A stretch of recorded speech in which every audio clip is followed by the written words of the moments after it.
Hello again. I'm here with my November wrap up. Let me see if I can pull this to show you.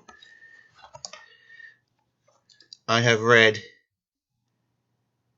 12 books for the month of November. I'm pretty proud of that. There's a couple of big ones in there. And I guess let me just get to it. So, first book, in no particular order, Stephen King's Bag of Bones. I've already done a review on this, so you can check my channel and see.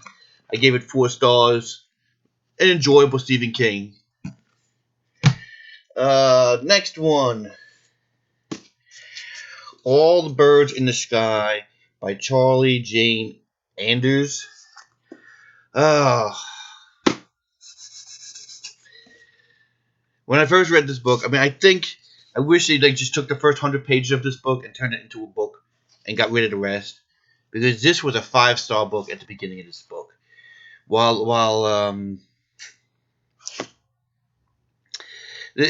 me read the actual blurb here. From the early age, Patricia, Delphine, and Lawrence Olmsted had different and sometimes opposite ways of seeing the world. Patricia could talk to animals and even turn herself into a bird, while Lawrence built a supercomputer and time machine that went forward 2 seconds. As they navigated the never-ending nightmare that is junior high school, they became wary allies until an enigmatic guidance counselor with a hidden agenda intervened.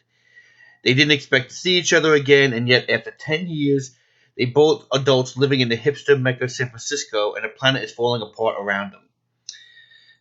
Patricia is a graduate of Elsie Mays, a secret academy for magically gifted, and Lawrence is an engineering genius who's trying to save the world. As Lawrence and Patricia reconnect, they find themselves drawn into the opposite sides of a war between science and magic. If you took that first paragraph right before they didn't expect to see each other again, if you just took that first junior high story, again, that's a 5-star story. I loved the junior high. I loved the characters when they were young. In fact, when they got older, it still felt like they were young adult characters, even though they were adult characters. There's actually a sex scene in this book, a somewhat graphic sex scene in this book that really felt out of place to me, because I'm like, this is young adult. Even though, no, they're actually adults, but they act like young adults. They still act like they were as teenagers. There's no growth in this book. The story, like I said, it was a great story in the beginning, and when they get back, it just destroyed the book. I mean, I have to give it a 3-star because it's so good in the beginning. But if they didn't have that beginning, I might not even finish this book. But because the beginning was so good, I'll give it a 3-star. But I was just so upset with how well this book started out and how poorly this book ended up. So that's my review for All the Birds in the Sky. Next one I read, and I was again somewhat depressed on, is Joe Hill's Fireman. I was looking for this book for a while. It was like cheap on Amazon. On Barnes and Noble. You could probably find it now. I think even Book Outlet might have it because it's in that cheap version. I've only read one other book by Joe Hill, which is Horns, which is really good. I actually really enjoyed it. So when I heard about this one, I thought, oh, this is nice. It's going to be a big kind of tome. Obviously, if you don't know, Joe Hill is Stephen King's son. He does have a lot of the same sensibility when he writes. But as far as writing a big book, where this is kind of a end of the world apocalypse type of story about these people who basically have this, they self-combust, and they have these dragon tattoos on them. It's basically kind of like a fungus or something that gives them this ability to catch fire. And some people are able to control it, and they go underground because they're trying to get rid of all the people who are catching fire.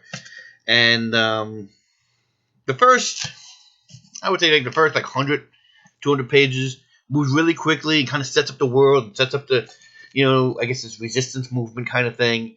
And then the end of the book is really good, but then there's a middle, and then the middle is pretty dull. It was really kind of hard to get through, to be honest with you. I guess I would give this maybe a 3 star as well. Maybe even less. It's really not. It really wasn't for me. I felt like it just did not move well as a book, and was a little slow. So yeah, I would give it, maybe, like I said, I'll give it a 3 star. Joe Hill, the Fireman. Next one. This one was pretty good. I didn't expect it to be. This is The Dead House, which I'll read the blurb. 3 students dead. Carly Johnson vanished without a trace. 2 decades have passed since an inferno swept through Elmbridge High, claiming the lives of 3 teens and causing one student, Carly Johnson, to disappear. The main suspect, Caitlin, the girl of nowhere. Caitlin's diary, discovered in the ruins of Elmbridge High, reveals the thoughts of a disturbed mind. Its charred pages tell a sinister version of events that took place the tragic night, and the girl of nowhere is caught in the center of it all. But many claim Caitlin doesn't exist, and in a way she doesn't, because she's the alter ego of Carly Johnson. Carly gets the day, Caitlin has the night. It's during the night that a mystery surrounding the dead house unravels, and a dark and twisted magic ruins the lives of each student that dares touch it. Debut author Dawn Kurtage masterfully weaves together a thrilling and terrifying story using psychiatric reports, witness testimonies, video footage, and discovery diary. And the mystery grows, the horrifying truth about what happened that night. Okay, first off, this book has that interesting, if you could see it, kind of, diary feel, I guess, like Illuminae or some books like that. That has that weird way of writing. It's a pretty interesting setup, and in general, it's about this woman who, people believe has like a personality disorder, a DID, where she has one character during the day and one person during the night. And the concept is this really a personality disorder? It was actually 2 people in one body, and then it gets supernatural. And there's the concept of is somebody taking possession over these people, and it's just, again, it's really done well. I like it's told all in police reports and this woman's diary that they found, and different video transcripts about somebody who was filming this woman. And it's done. It reminds me a lot of Carrie, kind of how Stephen King did all newspaper reports in his book. It kind of reminds me of that.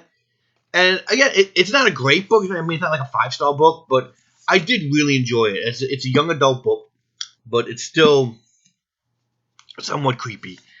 And I just, like I said, I just really liked it. I'll give it a 4 stars. Dead House, great book by Dawn Kurtage. How do you say that name? Skip that one. Okay, another book I really liked. Actually, this one. I really liked this one. Was Carnivale. I actually did review this already, so you can look at my review on this. But this is definitely one of the ones I enjoyed a lot from this month. So just check out the review to find out more about that one. Same thing with this one, which I didn't like, was Otherworld. I read this month. I'm not going to go over this book again because it was too painful to go over it the first time. I gave it a 2.5. I might even drop that down to even lower, down to a 2. The more I thought about it, this is actually, it was a crappy book. No doubt about it. It was a crappy book. Okay, another one that I actually reviewed that I read this month, Devlin, Ohio. I think I have to talk much about it. I enjoyed this book. I thought it was really good. I give it like a 3.5 stars. I think it's a good book. I definitely enjoyed it. I'm not going to go over that one. The other one, the best book of the month, which I mentioned in my review, the best book of the month, Renegades, that I read this month. A great book. 5 stars. I've never read any other Marissa Meyer's books. I may have to pick up some more after reading that book, because that was just such a good book. Okay, this book, A Young Man Without Magic. I got this from a book club. This is one of my book club selections that I got. Let me read the Andrew Muro is the son of two powerful sorcerers, but he has no magical abilities himself. Although this lack of talent bars him from becoming a member of the ruling class, he is content to make his living as a simple clerk. But Anril's friends and family are being terrorized by a corrupt local lord who goes so far as to murder Anril's dear friend, Lord Valen. And although he's not a sorcerer, Andril is not without other means to demand justice. If he can survive life on the run, that is. Possessed with only his sword, a few coins, and his wit, Andril must leave behind everything he has known in order to escape the enemies who are desperate to keep his dangerous ideas from spreading. Magic and intrigue collide in a swashbuckling tale of daring escapes, beautiful witches, and one quiet young man's rise to hero or traitor. Nothing will ever be simply again, as Andrew's personal quest provides more peril for those he holds dear, and sadly, I did not like this book. As you can probably tell by me reading it, there's not enough magic in it. I understand the story of the book is a young man without magic, but there is magic in this world, and there's very little magic in this book. And it's a lot of political intrigue, which is sometimes good. I don't mind it, but for me, it just wasn't for me. I'm giving it 2.5 stars. There were times I had a tough time even finishing this book. I'm lucky I actually did finish it, but I'm gonna give it 2.5 stars. It really wasn't for me. Okay, next book that I actually did like. This one I will give is Blood Sisters, Vampire Stories by Women.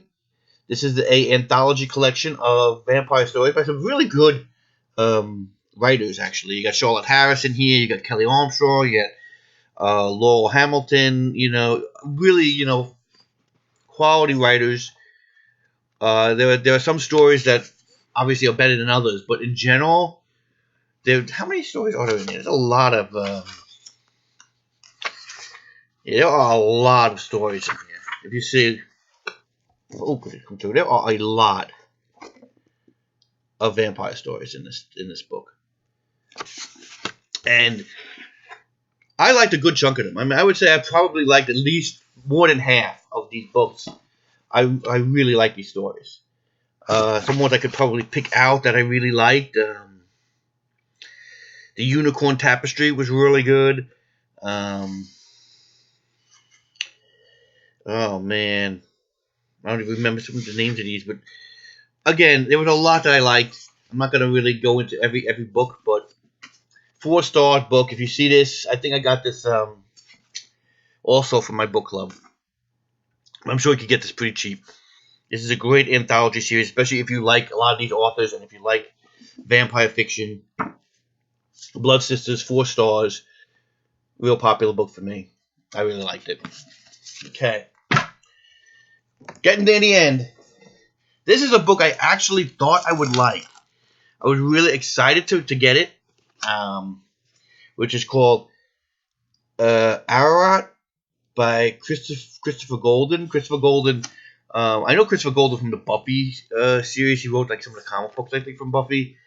But he's been a prolific author. He's written some horror stuff, and this sounded really interesting. I'll read you the description here. It's a heart-pounding tale of adventure that goes wrong on a biblical scale. When an earthquake reveals a secret cave hidden inside Mount Ararat in Turkey, a daring new engaged couple are determined to be the first ones inside, and what they discover will change everything. The cave is actually a buried ancient ship that may quickly come to believe is Noah's Ark. When a team of scholars and anthropologists and filmmakers make it inside the Ark, they discover an elaborate coffin in its recesses. Inside the coffin, they find an ugly, misshapen cadaver, and not the holy man they suspected, but a hideous creature with horns. Shock and fear turn to horror when a massive blizzard blows in, traps them to thousands of meters on the site of a remote mountain. All they can do is pray for safety, but something wicked is listening to their prayers, and it wants an answer. So obviously, this story is about Noah's Ark and this creature, which you think is basically like a demon, who is buried in this ark. And is this Noah's Ark? What's the story behind this creature? And sadly, the story just doesn't move. It's very slow. It's very methodical. It doesn't get interesting until like the last third of the book for me. when they actually start getting off the mountain, and this creature's kind of, I guess, stalking them. I don't want to give too much into spoilers. That part was actually kind of interesting. The last third of the book I actually did enjoy.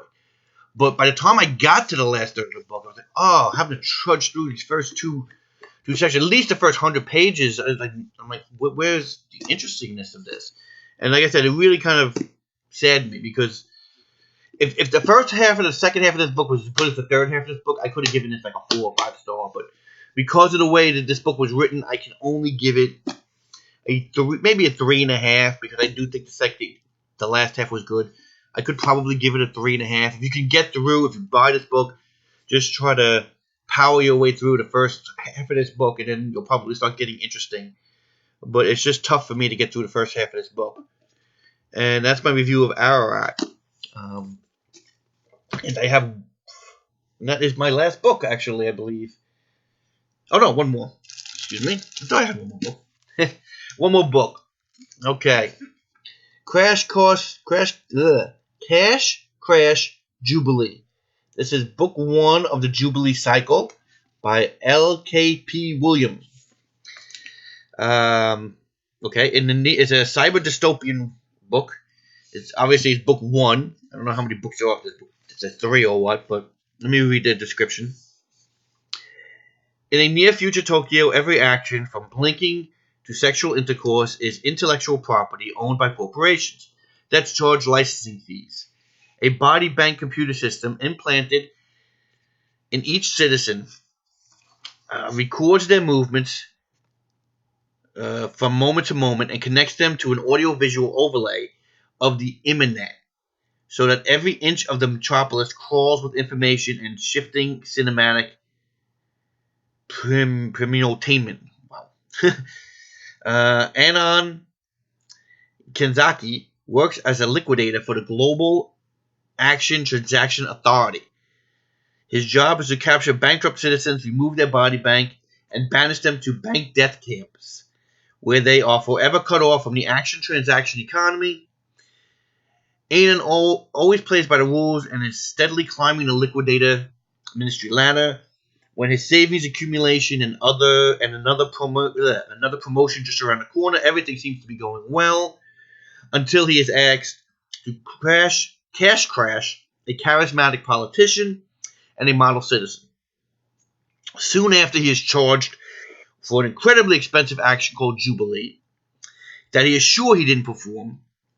To restore balance to his account, Anon must unravel the secret of Jubilee, but quickly finds himself asking dangerous questions about the system to which he has devoted his life, and the costly investigation only dragged him closer and closer to the pit of bankruptcy.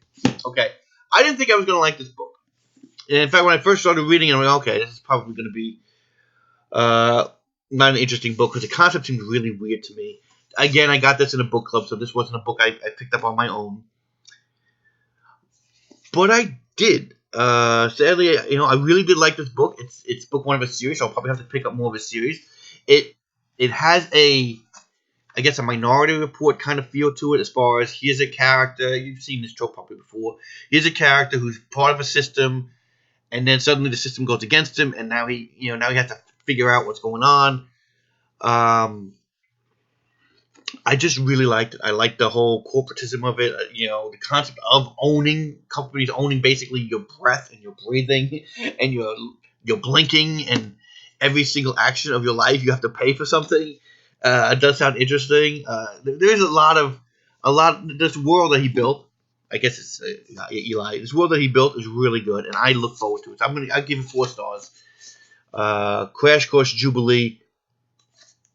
And that is the end of my very long video here. Thank you again for watching.